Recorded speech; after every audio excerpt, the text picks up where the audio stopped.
প্ৰাঞ্জুছ diary অন্য এটি ভিডিঅ'লৈ আপোনালোক সকলোকে পুনৰবাৰ স্বাগতম জনাইছোঁ। আশা কৰোঁ ভিডিঅ'টি চাই আপোনালোকে ভাল পাব। আৰু আজি ভিডিঅ'টিত মই দেখাম এবিধ শাকৰ ৰেচিপি, যিবিধ শাক আমি সকলোৱে চিনি পাওঁ, আনকি সৰু ল'ৰা ছোৱালীয়েও চিনি পায় এই শাকবিধ। আৰু এই শাকবিধ আমাৰ সকলোৰে ঘৰৰ বাৰীত আৰু বিশেষকৈ আমাৰ গ্ৰামাঞ্চলত বেছিকৈ উপলব্ধ হয়। আৰু এই শাকবিধ খাই আমি সকলোৱে বহুত বেছি ভাল পাওঁ, বিশেষকৈ মইতো বহুত ভাল পাওঁ। আৰু এই শাকবিধ হৈছে ঢেকীয়া শাক। আপোনালোকে ভাবিব পাৰে ঢেকীয়া শাকৰনো কি ৰেচিপি হ'ব পাৰে, কাৰণ আমি ঢেকীয়া শাক বিশেষকৈ আলু বুট আৰু এনেকৈ শুকান ভাজি কৰি খাই ভাল পাওঁ, নহয় জানো? আৰু কেনেদৰে ভাল লাগে, আৰু সৰু মাছৰ লগত টেঙা জোল কৰি খাই ভাল লাগে, নাইবা মচুৰ দাইলৰ লগত খাই ভাল লাগে। এনেদৰেই আমি বিশেষকৈ খাওঁ।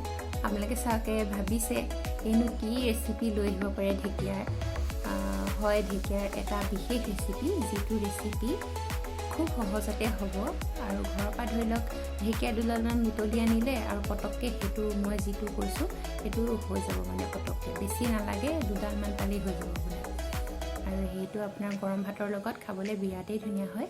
ঠিক আছে, মইনো কি ৰেচিপি আগবঢ়াইছোঁ আপোনালোকৰ মাজলৈ চাই থাকিব ভিডিঅ'টো শেষলৈকে, আৰু ভিডিঅ'টো স্কিপ নকৰিব। ঠিক আছে, আজি মই ভিডিঅ'টো আৰম্ভ কৰোঁ ব'লক। আৰু আজি আমাৰ ফালে ৰ'দটো ধুনীয়াকৈ দিছে। এতিয়া বাহিৰত অলপমান কাপোৰ কানিও মেলি দিছোঁ। আৰু এই ফুলকেইবিধ বৰ ধুনীয়াকৈ ফুলি আছে, ধুনীয়াকৈ ফুলিছে। এয়া বাৰিষা হোৱাৰ কাৰণে অকণমান নষ্টও হৈ গ'ল এইখিনি, পাছত ভালকৈ ৰুব লাগিব। আৰু এতিয়া ধুনীয়াকৈ ভাত খাই লওঁ। আজি আমাৰ খানাত আছে খাৰীয়া বুট দাইল আৰু আছে পাহাৰীয়া কলডিলৰ ভাজি। পাহাৰীয়া কলডিলৰ ভাজি খাই বিৰাটেই ভাল লাগে, আৰু ভীমকলৰ কলডিলো খাই ভাল লাগে। পাহাৰীয়া কলডিলৰ অন্য এটা টেষ্ট আছে। আৰু এটা মই এতিয়া চাটনি বনাম, আপোনালোকক যে কৈছিলোঁ ঢেকীয়া শাকৰ চাটনি, আৰু সেই ঢেকীয়া শাকৰ চাটনিটোৰ ৰেচিপি আপোনালোকক দি আছোঁ, চাই যাব আপোনালোকে ভিডিঅ'টো আগলৈ। ঢেকীয়া শাকৰ চাটনিৰ কাৰণে মই লৈছোঁ ঢেকীয়া শাকৰ কেইডালমান কুমলীয়া আগ, অকণমান পিঁয়াজ, কেইটামান নহৰু, অলপমান আদা আৰু দুটা জলকীয়া আপোনালোকে নিজৰ সোৱাদ অনুযায়ী লৈ ল'ব পাৰে।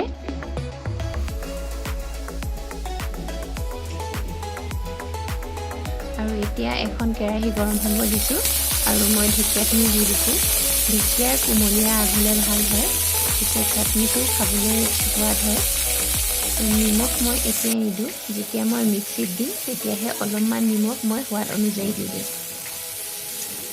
ঢেকীয়াখিনি ভালদৰে এনেকৈ ভাজি ল'ব।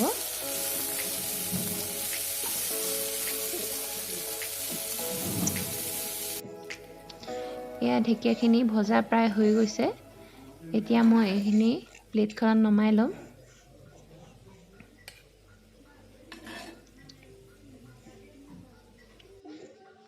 অলপমান ঠাণ্ডা হ'বলৈ দিলোঁ, আৰু এতিয়া মই মিক্সি জাৰটোত দি দিছোঁ। গোটেইখিনি মই দি দিম, আৰু ইয়াতে মই সোৱাদ অনুযায়ী নিমখ দি দিম। আৰু এয়া গ্ৰাইণ্ড কৰা হৈ গৈছে। এয়া চাওক, দেখিবলৈও খুবেই ধুনীয়া হৈছে আৰু খাবলৈও ধুনীয়া হয়। আদা নহৰুৰ এটা বহুত ধুনীয়া টেষ্ট আহে। আপোনাক যদি কোৱা নহয় ইয়াত ঢেকীয়াৰ চাটনি বুলি, কোনেও গমেই নাপাব এইটো কিহৰ চাটনি হয়। ঘৰলৈ যদি নতুনকৈ কোনোবা আলহী আহে এবাৰ খুৱাই চাব, আৰু গৰম ভাতৰ লগতো খুবেই ভাল লাগে। ভাত পানী খাই আজৰি হ'লোঁ, আৰু এতিয়া আমাৰ অকণমানিজনী উঠিলে, আৰু এতিয়া অকলে অকলে খেলি আছে। এয়া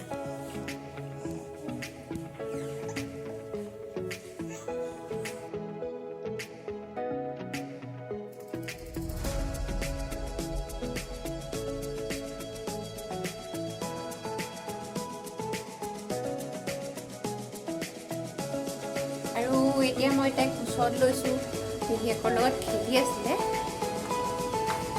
আৰু গাটো আজি অলপ ভাল নহয়, সেইকাৰণে অকণমান কোচত উঠিবলৈ ইচ্ছা কৰিছে।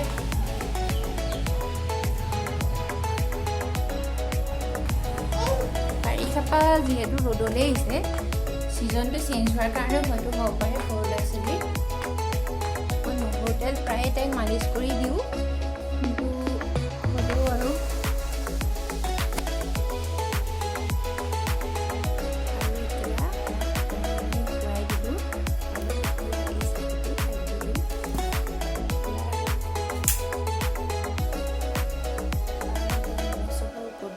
হৈছে যথেষ্ট আৰু সৰু ল'ৰা ছোৱালীক যদি কামুৰি দিয়ে মানে বহুত ৰঙা পৰি যায় কাৰণ তাহাঁতৰ স্কিনটোতো বহুত কোমল হয় ন সেইকাৰণে মই এতিয়া লাইটকেইটা অফ কৰি দিওঁ এতিয়া ডিম লাইটটো মই দিনত হ'লেও দি থওঁ তাতে ধুনীয়াকৈ শুই আছে আৰু আজিৰ ভিডিঅ'টো আছিল ইমানেই ভিডিঅ'টো চাই কেনেকুৱা পালে আপোনালোকে কমেণ্ট বক্সত জনাবলৈ নাপাহৰিব আৰু যদি চাই ভাল পালে প্লিজ লাইক কৰিব আৰু মোৰ চেনেলটো ছাবস্ক্ৰাইব কৰি দিব আৰু আজিৰ ৰেচিপিটো কেনেকুৱা লাগিলে আপোনালোকে এবাৰ ঘৰত নিশ্চয় ট্ৰাই কৰি চাব ঠিক আছে পুনৰ এটা নতুন ভিডিঅ'ৰ সৈতে আপোনালোকক লগ পাম আজিলৈ আহোঁ ধন্যবাদ